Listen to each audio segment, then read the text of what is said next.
Hello, everybody. Thank you for tuning into the Liberty Report. With us today is Chris Rossini, our co-host. Chris, welcome to the program. Great to be with you, Dr. Paul. Yes, and before we start into our main subject of the day, which is talking about the evilness and the people who benefit from this monstrous system we have. And our system that we're dealing with, the financial system, is in so much chaos. And I still see and believe that the bubble's still getting bigger and worse and more distortion, more political problems and more hatred building every day. So we have a long way to go, even though the answers are available to us, and that's what we usually end up talking about. But like this morning, I mean, just a casual glance at the marketplace, it's in total chaos. Stocks are down, interest rates are up, and gold is down, crypto is down, and there's a lot of unhappy people. I saw the other day a report which was interesting. He said that well, if your money's in some investment and you find it very boring, he says that's pretty good. That means it's not pretending it's going up artificially up, nor is it crashing. And that at least is an excuse for trying to relax. But a lot of people aren't relaxed out there. They're trying to figure this out because projections are difficult. It's easier to make projections and anticipations when you understand Austrian economics because just the nature of the explanation of how prices are moved and how important interest rates are and why government is very much involved and why, the statement that Biden alone has caused all these problems. He's amplified them. He's a mess, and he's made things much worse. He's a very dangerous person, but he didn't create all this bubble, the financial bubble with all the new money. That was done by Republicans and Democrats, and it's continuing. But we'll be talking specifically in a minute about who really has benefited from it. Why does it exist if it's not benefiting anybody and it doesn't make any sense? Why is it there? Aha! We have discovered the answer, which many of you already have figured it out. Somebody's benefiting from this. Somebody might be doing this deliberately. And the old saying, the rich just may be getting richer at the expense of the poor and the middle class. So we'll touch on that in a little bit. But before that, I want to repeat the offer from Birch Gold. We have a text number on the screen.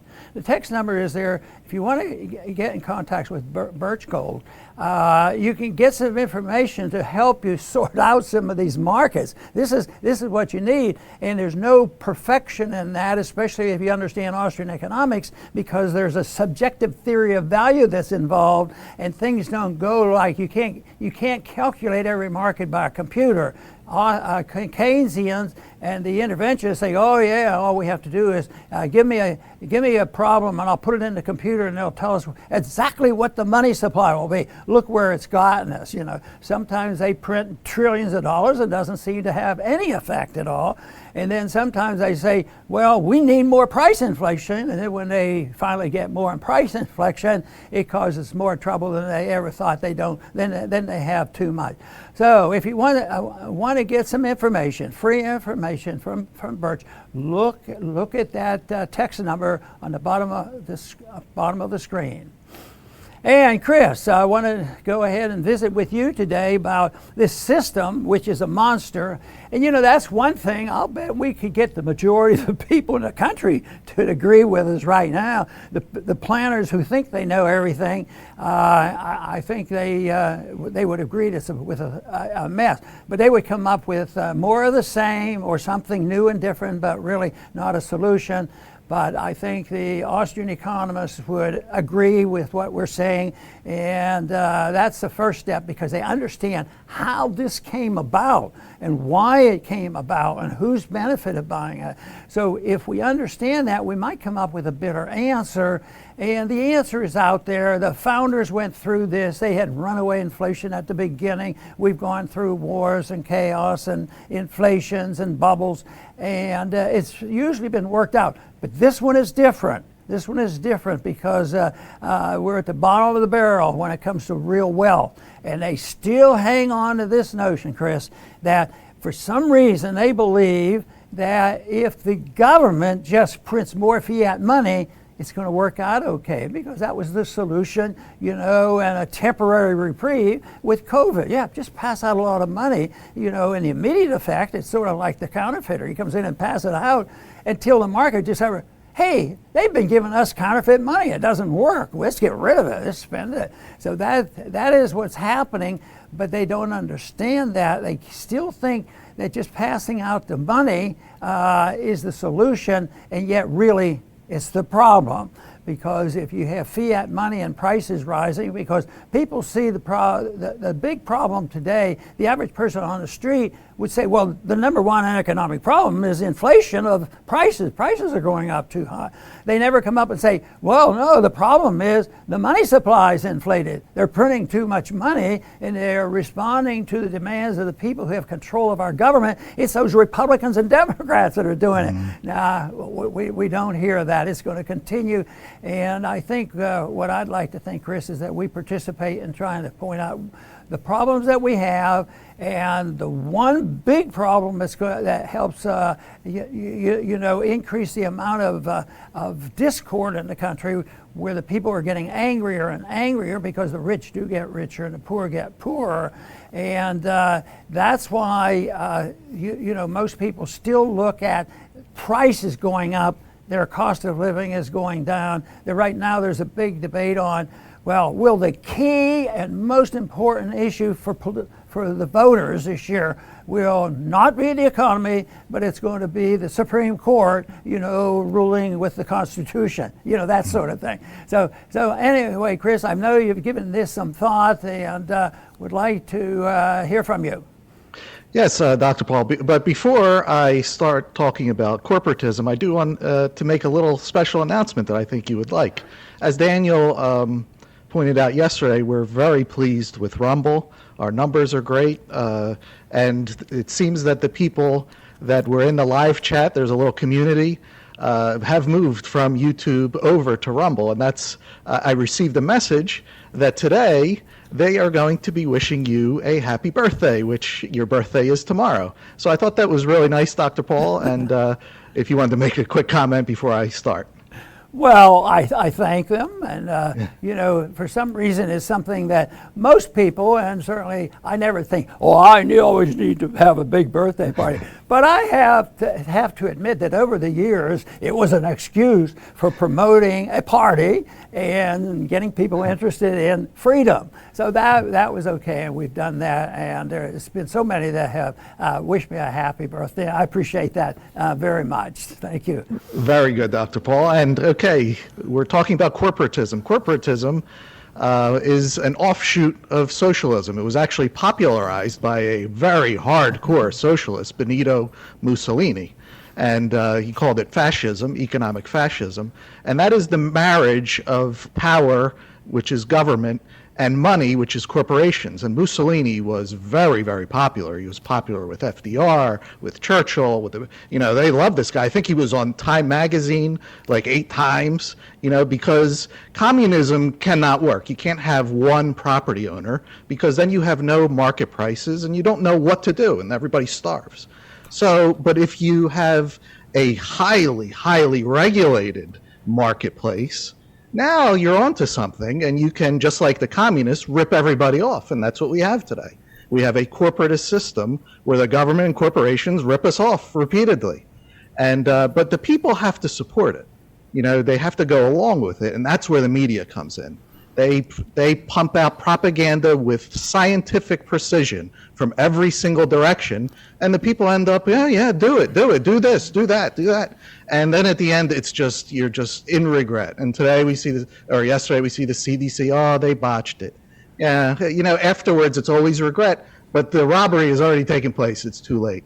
So that's the system we live in, and that's the one we have to now, attack intellectually on how do you get out of this. And that's what we're going to give ideas on, the way back to freedom and out of this, government and corporation marriage. Very good. And you're using the right word because we've used it a lot, and that is corporatism, and of course that will morph into something evil. Once things start easy and say, well, we just want to do this.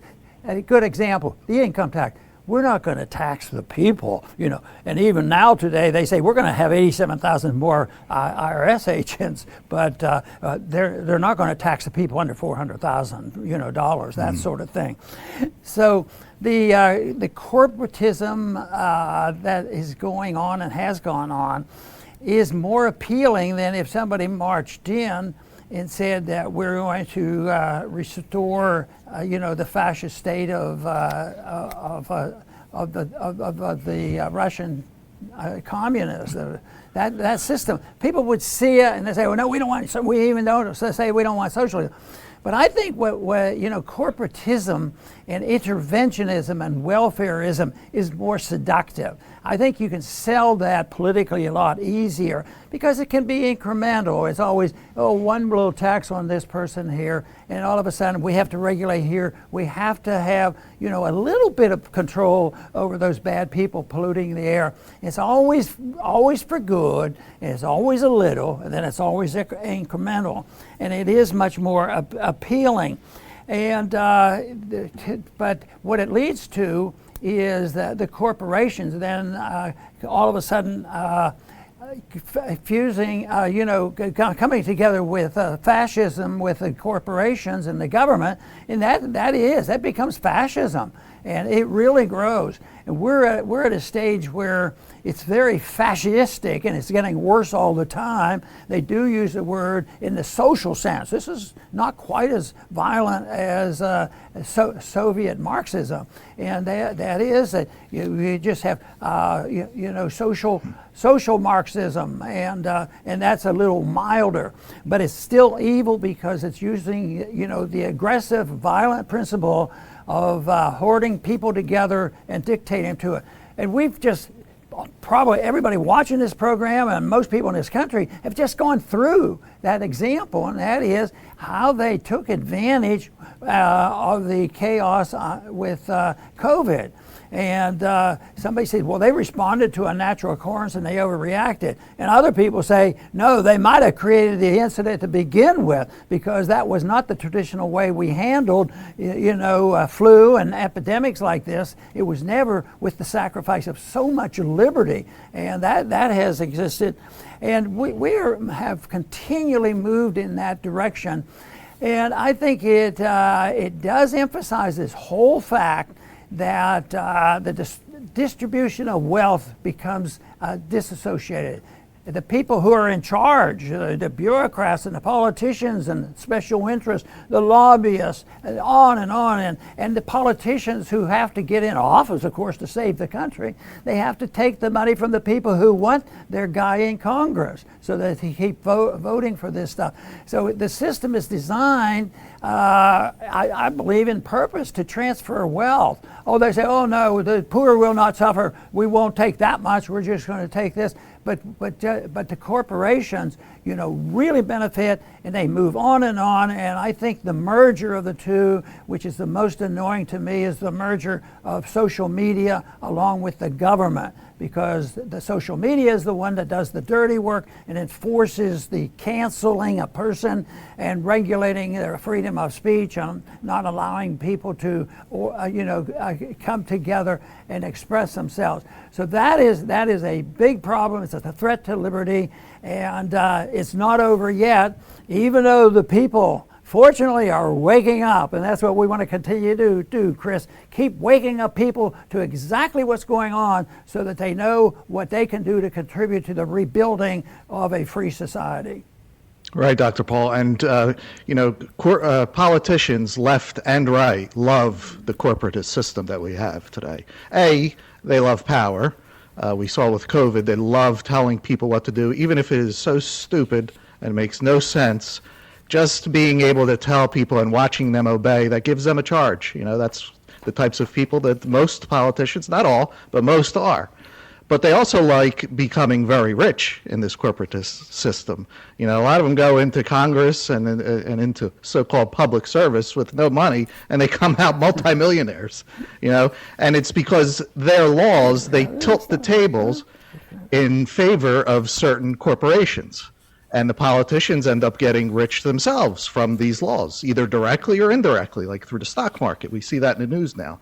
And we see Elizabeth Warren, we got to ban, politicians from getting rich in the stock market. But that is not the answer. Even if you banned it, that's asking the legislators to legislate themselves from not getting rich. I mean, good luck with that. But even if they did, there'd be loopholes out their wife could own the stock, or they'll set up a shell corporation to own the stock. So the problem is not politicians owning stock. The problem is the politicians intervene and legislatively, tilt the tables towards certain corporations to get rich, and then the politicians own the stock and they get rich too.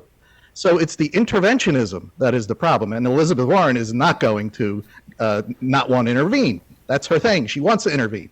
So this will continue. Politicians will continue to get rich. Corporations will continue to get rich, all because of legislation.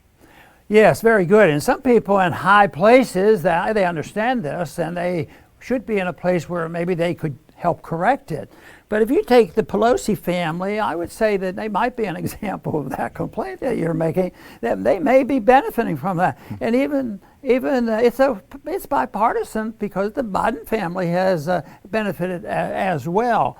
But the whole thing is that it is very bipartisan. Now, you want to know who I think is the epitome of this system that has become well known, even though he's been around for a long, long time. He has an MD degree, but I don't consider him the family physician that I would want to have.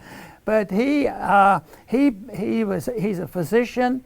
He's a scientist. His science has proven to be lousy. And yet, he's the top dog in this system that we're talking about. He became the highest paid, and still is the highest paid bureaucrat that we've ever had. Makes a lot more money than a president or Supreme Court justice would make. So he's making a lot of money and has more power and been around for a long time. But guess what? He must be a Democrat.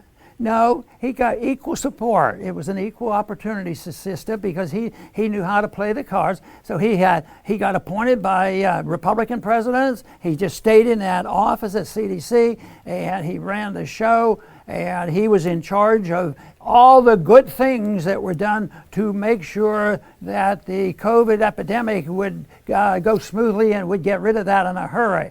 Everything he said turned out to be lousy, and so he got paid well though for it. He was making, last check on that was almost $500,000 a year that he makes. And then he's in his 80s. He's getting old, He's in his 80s. So, but he has a pretty good retirement account coming. The taxpayers think so much of him, and he's so great. They're going right now. It's estimated that he will get $350 million a year in retirement. But don't worry, if he runs short, and then inflation gets bad, he has a cost of living agreement built into it. I'll tell you what, he knew the system pretty well, and but that shows you how bad it can get. You would think, so, some people get discovered when they abuse the system and they steal and they defraud somebody, the politicians, and some even go to jail. But this guy ended up becoming, the more money he made, the more heroic he got, and the more the people loved him because he was saving us from this horrible pandemic. But I think I'll give a lot of credit to the parents of this country who woke up in a proper way and said, enough is enough. They're not solving the problem, and they're ruining our kids, and now we're suffering from the consequence of this. So I guess if anybody's going to complain, so we didn't do a good job, maybe we didn't pay them enough money. Chris? Right, I don't think so, but I'll finish up, Dr. Paul. There is a way out of this corporatist system. First off, like communism, it cannot succeed. The difference is it lasts longer. Communism collapses faster because it's so irrational. There's at least a tinge of rationality in this corporatist system, and so it bleeds us slower. And it's been called, the corporatist system, a vampire economy because it slowly bleeds you to death. And that's why it's taking longer than the Soviet system. But the people in their minds have to be ready with new ideas, and those new ideas are the exact opposite of what we have. If we have the biggest government in history, we need limited government. If we have fiat money, we need sound money. And if we have hyper-regulated markets, we need free markets. It's not very complex, and Dr. Paul says, our message is not complex. But we're at a stage in our history where there needs to be a new desire for freedom. People are afraid of freedom, and the media has a lot to do with that. They'll scare you to death, and it makes you want to run to the government. But we have to wean people off the government because that's not where the answer is. And fortunately for us, the government is the best advertisement that there is. They keep hammering people over and over and over. And I just know anecdotally from the people around me that COVID episode was bad in people's eyes on how the government is. So, they help to make our case for us. But there still are too many Americans that are still afraid to be free. Someday that tide will turn. The pain will be too great from the government. And, at that point, whenever it is, we could start moving in the direction of freedom again. Very good. We try to keep the answers non-complex because the solution is not complex. The problem is very complex because the whole system has been invaded. I have been amazed these last couple of years how well the enemy was able to infiltrate every system that we have. So it wasn't just that a few people got into the FBI and they influenced it negatively for a few people and gave out some favors. No, it's been infiltrated, whether it's the FBI, the CIA, whether it's the court system and the prosecutors, and many people put the blame right on Soros because he was smart in his plan that he didn't spend all his money on deciding between a Republican interventionist versus a Democratic intervention. He did it at the lower level, and it's in the universities and the medical system he helped put in the right place. So it really is incestuous and very, very dangerous and not easy to cancel out. So I would say the thing of it is to narrow it down. Well, what is the number one problem? Why do they do that? Well, the enemy believe that it's proper and important that government have a monopoly control of aggression, and they can use it to design the system that they want. And they believe that's necessary because people can't reach out and find the truth in what they do, and they're all immoral. So therefore, since there's a vacuum there, it is their patriotic duty, and many of them feel like I have to do there to protect the people. I had a congressman once when I was sitting beside him when he was voting for the Patriot Act, and he was a friend, and generally he voted pretty good. I said, "Why are you voting for this?" He says, "Don't you know what it's doing?" "Yeah, I do, and it's bad." But he said that, how am I going to explain it back home? This sort of thing. The pressure there's a political pressure, whether it's welfare state for food stamps for people or whatever. There's always some pressure there. And some people have argued, and you have to pay attention to their argument, that the government is a reflection of the people.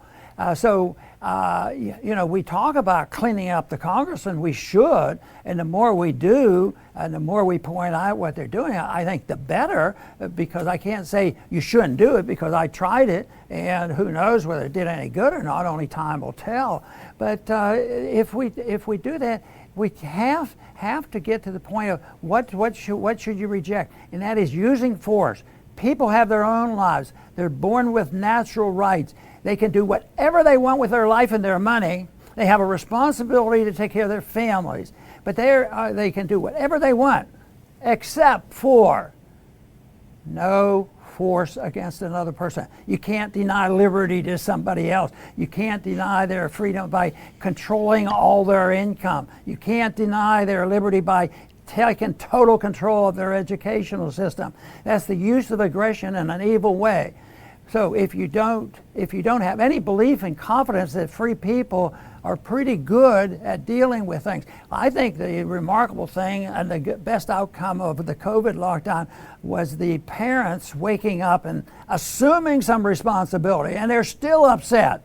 And we'll find out whether that's going to still be there in November, because they are very, very upset with it and all this nonsense. And then one thing that you might say, well, at least you have to have a government. If somebody's going down the street shooting and killing everybody, don't you have to have, authority, to calm the person down or take care of the person who's denying liberty to others? Well, if it were limited to that, and most people, and I agree with that too, that you should deal with that. But the whole thing is that the people will always overextend and do whatever they have to, and it becomes a money issue too, because people benefit from it, which makes everything worse. But how does it end? Is it going to end by getting 10 or 15 better people in the Congress this term? That'll help, because they'll be sending out a message. But the people's attitudes have to change. They have to decide what they want. And without that, it doesn't work. But that's where I think we're making some progress. I really do believe there's a lot more people. I've been, working at this since the early 1970s, when I got interested in monetary policy and economics back in the early 70s. And I'll tell you what, there's a lot more people now that talk about the Federal Reserve in a healthy manner, and also talk about the reason why we should have a sound currency. And they know the word Austrian economics, and they know the word about the non-aggression principle. That you can't initiate aggression, and that there is such a thing as a higher law and natural rights that come not from the government, but they come when we're born, and that protecting those rights should be the significant issue that we deal with. Providing and protecting the right of the individual, and then if they do not do like you think they should, which not a lot of them won't do it, they have to suffer the consequences. We have a system today that if you have an economic system designed, to interfere and tell everybody what they can do, and send out contracts and manipulate interest rates and all. So some inefficient company is really inefficient, just bombs out and he goes bankrupt. Oh, but it was not his fault. He was doing his best. So we have to help him out. So let's get some money. Let's take money from the companies that ran a good company, gave a good product, and had some money in the bank because the people supported him. Let's take money from him because he has too much.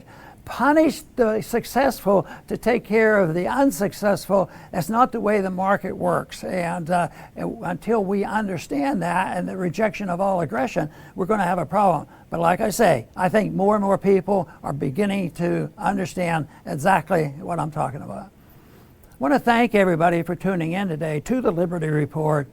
Please come back soon.